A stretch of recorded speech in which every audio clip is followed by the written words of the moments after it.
Hi, my name is Father Mike Schmitz, and this is Ascension Presents. So I was over Memorial Day weekend hanging out with my family, and one of my nephews, he pretended he was a dog. And you know, have you ever did that with a little kid when they're like, I'm a puppy, and you're like, okay, you have the ball, and you throw the ball, and they come back with it, and you're playing around. At one point, it was time for supper, and so I was like, okay, buddy, you know, time to get up, wash your hands, get ready for supper. He's like, no, I'm a puppy. And you know, I'm the fun uncle. That's what priests are, the fun uncle. So I'm like, I'm not going to correct this kid. I just kind of directed him to his parents, and his parents were like, listen, you're a little boy, you're not a dog, wash your hands and sit at the table.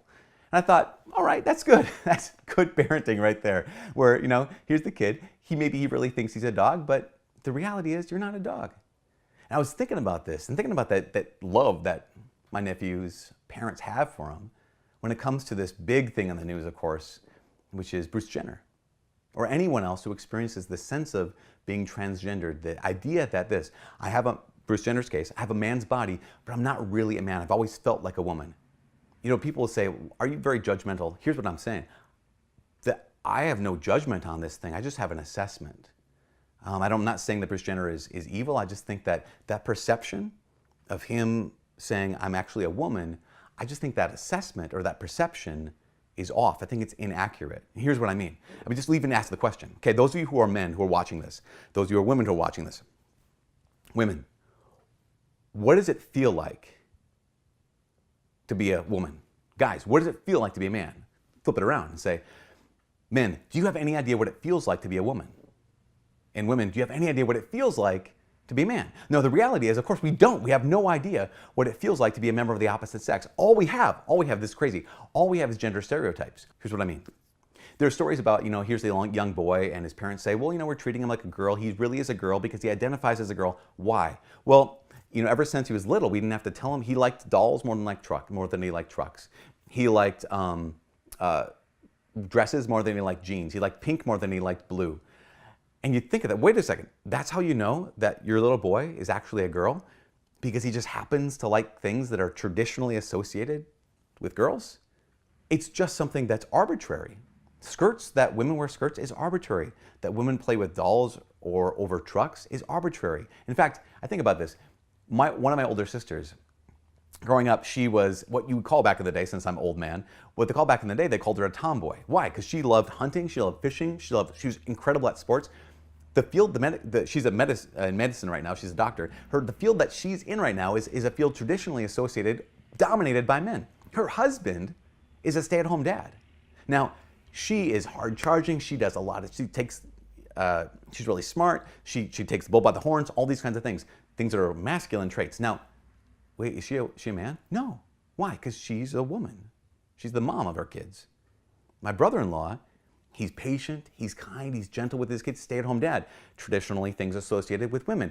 How do we know he's not a woman? Well, because he looks at his body reveals that he's actually a man. Here's the crazy thing, is if my perception doesn't match up with reality, it's not reality that has to change, it's my perception of reality that has to change. We all know this when it comes to, I'm sure some of you have this experience of people in your life who have suffered from something like another kind of body dysmorphia, something like anorexia. There's a young woman that I remember working with years ago. It was painful. She was in the hospital because she was so thin. She was 98 pounds, but she still perceived herself as being fat. Say, no, I still feel fat. I still feel fat. Like, wait a second. But your perception and reality is off. So it's not reality that has to change, it's your perception of reality that has to change. That's an act of love. In fact, there's this other version of body dysmorphia, this kind of misperception of one's body. It's called BIID. It stands for Body Integrity Identity Disorder. And what BIID is it's when someone looks at, like, saying something like their hand and says, this isn't my hand. It feels foreign to me, or these legs feel foreign to me. In fact, there was a documentary I watched a number of years ago about a woman who she perceived herself to be a paraplegic. She perceived herself that her legs didn't work. And so that's how she lived her life. She got around in a wheelchair. She transferred herself from her bed to a wheelchair with, like, a pulley system kind of a thing. But the reality is her legs do work. Her perception was off. And so what happens is this: when someone's suffering from this kind of body dysmorphia, BIID comes in and says, doctor, this is not my hand, it's not my real hand, could you amputate it? Doctors around the world are instructed, no, that's actually their hands. Don't amputate a healthy limb. Their perception is wrong, not the reality. But when it comes to sex, we all lose our brains and we all lose our minds. And a man goes in or a woman goes in and says, "Doctor, these external genitalia are not mine. They're not actually a part of me. I perceive that they shouldn't be here." And apparently we're okay with doctors saying, "Okay, well then we'll have sex reassignment surgery or gender reassignment surgery." And yet that seems to be kind of covering over the real problem, just like amputating a healthy limb will be covering over the real problem. In fact, that's the conclusion that a guy named Dr. Paul McHugh came to. He was the chief psychiatrist of Johns Hopkins Hospital. So this isn't like a crackpot doctor. This is the chief psychiatrist, ex-chief psychiatrist of Johns Hopkins. He dealt with a lot of these cases of people who identified as transgender. They saw themselves as a member of the opposite sex. And with sex reassignment surgery, he said, yes, some of these patients experienced a satisfaction of that reassignment, but they were still disturbed. They were still hurting. And he came to this conclusion. He said, we had to stop doing sex reassignment surgery because, he says, we found that, producing satisfied but a still troubled patient seemed an inadequate reason for surgically amputating normal organs. Because I could change these external factors, but the reality is, at the heart of everything, I'm still a man or I'm still a woman. And when it comes down to it, that's the message of love. This is not a message of judging. This is not a message of criticizing. This is not even a message of trying to blame anyone or make them a monster. No, absolutely not. These are people who are hurting.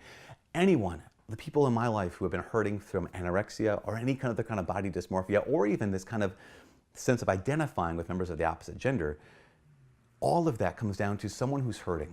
So what are we called to do as Catholics? Well, we don't have to judge because no one's calling us a judge and no one wants us to judge. We don't need to judge.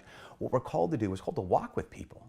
I mean, that's one of the best things we do as Catholics is we walk with people. We listen to them. We hear what they're really saying. And then we're able to just not have to yell at anyone and not have to criticize anyone. Just be able to say, let me walk with you. I don't have to give you what you want in order to love you, but I am called to walk with you in order to love you. That's why it's easy for me to say this on a video, to say, here, we're called to do this. But what really happens is this: when Catholics, when those who belong to Jesus are willing to get into the messiness of someone's brokenness, someone's wound, it doesn't matter what it is, listen to them, to love them and walk with them, that's what we're really called to do. And when it comes to Bruce Jenner, when it comes to anyone else, it comes to the people in your life and in my life, the best thing we can do is not simply share the truth with them, but it's also to walk with them. So who's God calling you to walk with today? It doesn't have to be with regard to this kind of stuff. It can be with regard to anything. Who's the broken person in your life? Broken doesn't mean wrecked, doesn't mean ruined, doesn't mean bad, it just means wounded. Who's the wounded person in your life that God's calling you to listen to love, and to walk with today? From all of us here at Ascension Presents, my name is Father Mike. God bless.